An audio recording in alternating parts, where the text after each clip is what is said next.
You try to me up. There's Dan Leigh here with the Sykko Dolls for Rock Media UK. How you doing, guys? Yeah, we're good. Yeah. We're good. Guys, please introduce yourselves to our audience. I'm Gaz. I'm the front man of Sykko Dolls. Neil on bass. Dean from the drums.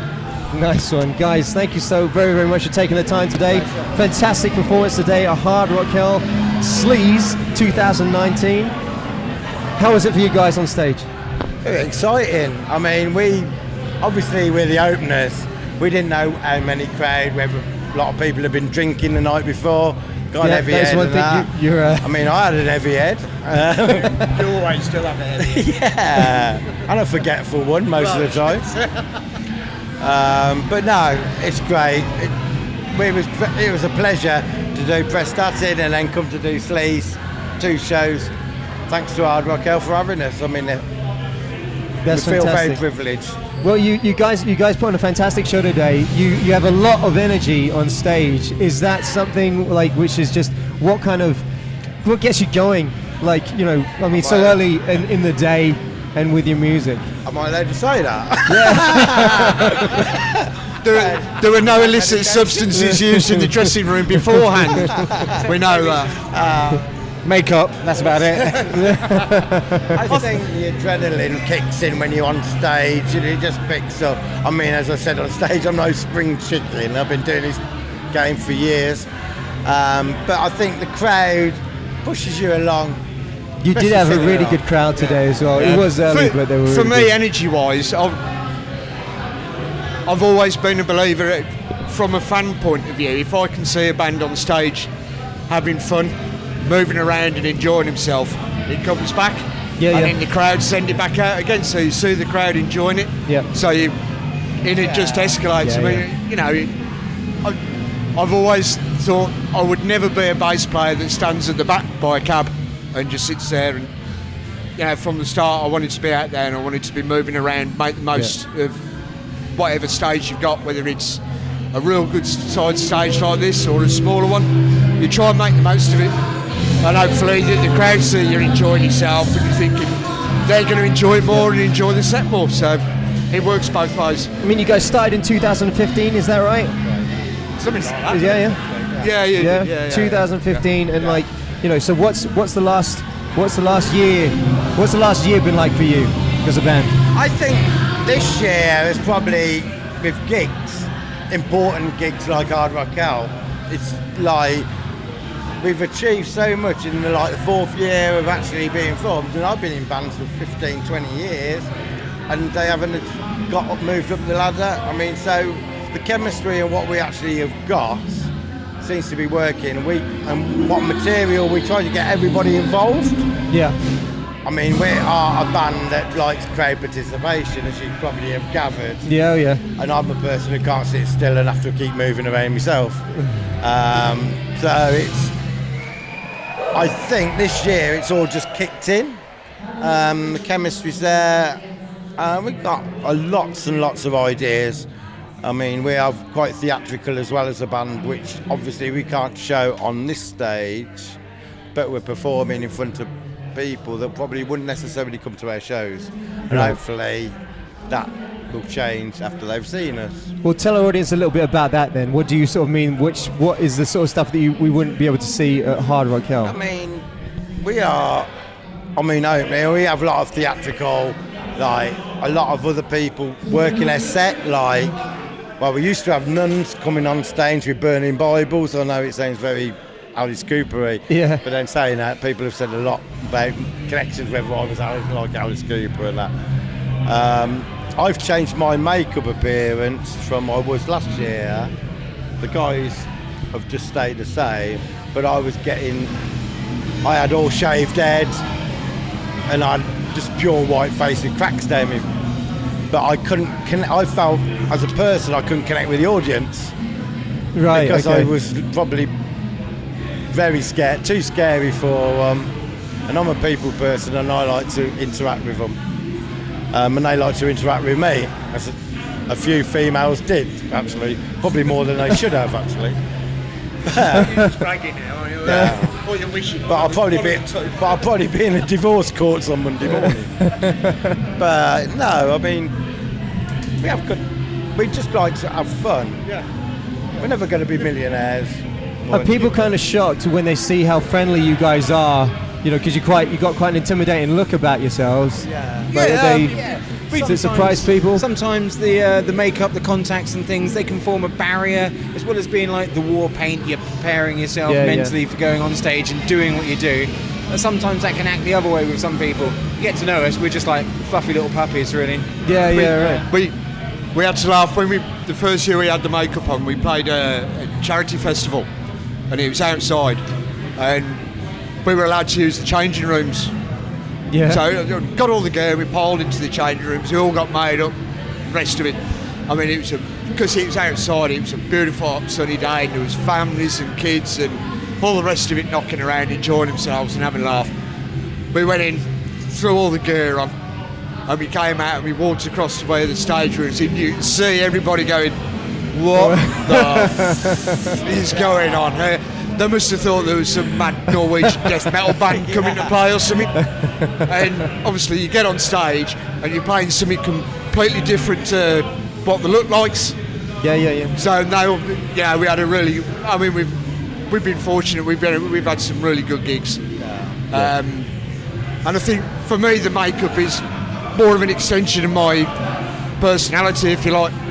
Even though I'm kind of odd in a way, but it helps me push myself out there a bit more. Scary, but the tears say that you have feeling inside. Yeah, something like that. He's a deep soul. I just kind of went, yeah, I like that. We'll do that. Whether to keep it this way for a bit or change, It was really who neat, knows? you just sweated it. Sweaty, very sweaty. So it is stage makeup, I'm guessing. Yeah. It's The white's like, proper stage makeup. Yeah, I Yeah, was gonna say, 'cause the black is more water based, so obviously Right. the more I sweat, it just kind of turns right. into a real mess sometimes. Yeah, I tried So, stage but I makeup like a few that. times, and I sweat so much on stage that it's gone within like two Yeah, yeah. songs from Yeah. myself. It can be a nightmare travelling back from a show, and you're driving back in a car, and then somebody drives past you. We had that after one of the gigs down in Evesham. I had to stop for petrol, and I hadn't got changed at all, and just plugged in, filling the car up, went in, and this poor old cashier, it must have been about half it way. It's gone midnight, and there was this poor old dame was like, and it got to the desk, and she goes, everything you want. I won't tell the police. She says, was it a good party? I went, yeah, it was. Thanks for asking. I Just remember- paid and walked out. Oh man, it's so funny. That's how it goes. It's I ended awesome. up in A&E once. Our bassist had broken his leg on stage at the bar Oh. fight. I turned up in A&E in all state. I was bright yellow outfit, black contact lenses, so no pupils. You know, it was ridiculous. But yeah, everyone sort of really, very strange. So I get it. What keeps you guys enthused, like being in the music business, because it is a business. It's not the music best friend. It is a machine which tends to grab bands, chew them up, and spit them out. But with that said, what keeps you guys in it? What keeps you guys afloat? What keeps you guys striving forward in it? Certainly ain't the money. No, I mean, we do a lot of charity work. I mean, we was meant to do a parachute jump, we were skydive. So, I mean, we do it for just purely the entertainment side of it. I mean, we've all got our own jobs anyway, so and getting to meet people and that. I mean, that's what keeps us going. And when you think you've got something special and you're enjoying it, why stop?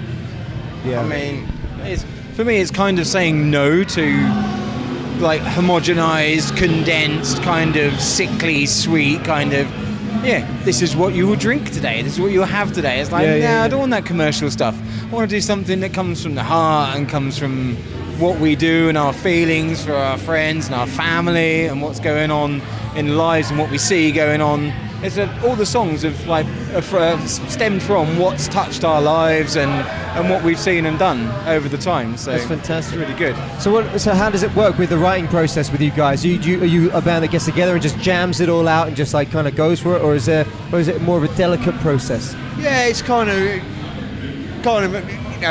we'll come up with riffs, or whatever, and we say, oh, you know, we'll message and riff over, and yeah, that's all right, and not bad, we'll see how it turns out, kind of thing. And we'll go into rehearsal and we'll knock it out, and we'll just build on it and build on it and build on it.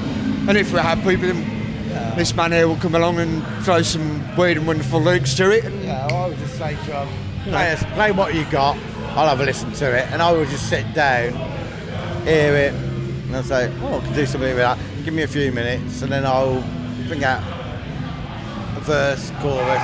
Is it that easy for you as writing in terms of lyrics? Sometimes it is, sometimes it isn't, and it has been very easy. I mean, we wrote a Christmas single, about half an hour, weren't it? Really? Yeah, start to finish. I mean, we was recorded it the following week.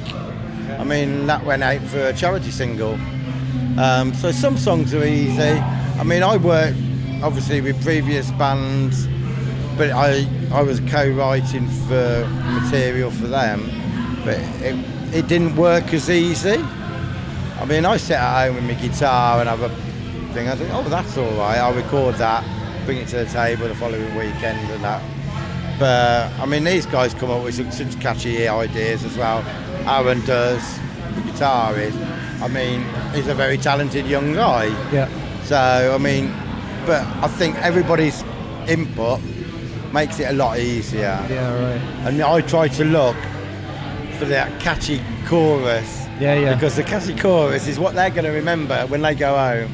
If they ain't singing one of our songs when they go home tonight, I'll be very surprised. Yeah, well, that's your role as a melody maker and as a lyricist as well. So what does 2020, the sci-fi year, sounds very sci-fi, 2020. What does that hold for the Sykko Dolls? We've started taking bookings already. In fact, we've got quite a few. Like Dean said, we got on for Breaking Bands next year down in Bromsgrove, which we're really looking forward to that. We tried chasing for it this year, but it didn't happen. So I think maybe playing IOR back in March kind of lifted us a little bit more profile-wise. So we're looking forward to playing that, which is going to be good. Great. We've got dates already in for, I'm going to think now, February. There's some in for March, I think. And we've got we do a. What about skydiving? Yeah, we'll come to that in a minute. We've got 2 dates with a Dementia Aware Fest. Yes, which is very worthy cause, something that's been going for 5 or 6 years now. And this last year it's just gone boom, and they've got gigs all up and down the country now. Whereas before it was 1 gig a year in Birmingham.